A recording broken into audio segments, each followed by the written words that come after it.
చేయడం పని ఇంకా మిగతా పని అతనికి అలా యుక్త వయసు వచ్చింది. వివాహం చేశారు పెద్దలు. ఆ తదంతా కూడా అదే వృత్తి.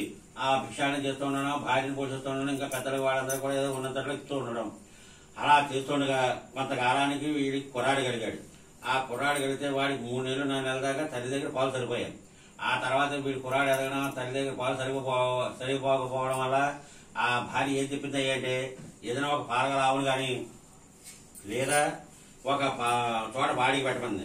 బాడీ అంటే నెల వచ్చేటప్పుడు ఏదో 30 రూపాయలు 40 రూపాయలు ఏదో పాలుకి, అర్ధ 15 రూపాయలు ఆ డబ్బులు ఇవ్వలేను, ఆవుని కొనలేను, నువ్వే ఆ కుర్రవాడిని ఏదో విధంగా పోషించాలని చెప్పి ఈ బ్రాహ్మణోక్తంలో అయినటువంటి మధుసూదను చెప్పాడు. ఆవిడ ఆ కుర్రాన్ని ఒళ్ళో పడుకోబెట్టి విచారిస్తుంది. ఓ బ్రహ్మదేవుడా, మా పేదింట్లో ఎందుకు పుట్టించావయ్యా?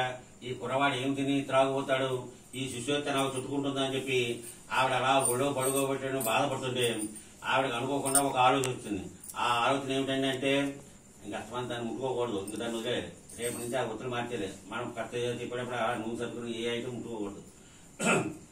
ఏమిటా పరమేశ్వరుడు అని చెప్పేటప్పటికి వాళ్ళ కాపరానికి వచ్చేటప్పుడు ఆవిడకి పూర్వం అంటే గునుగులు గిన్నెలు మొత్తం ఈ ఇతర సామాగ్రి బండిని పంపించేవారు. అలాగే ఈవిడికి వచ్చింది.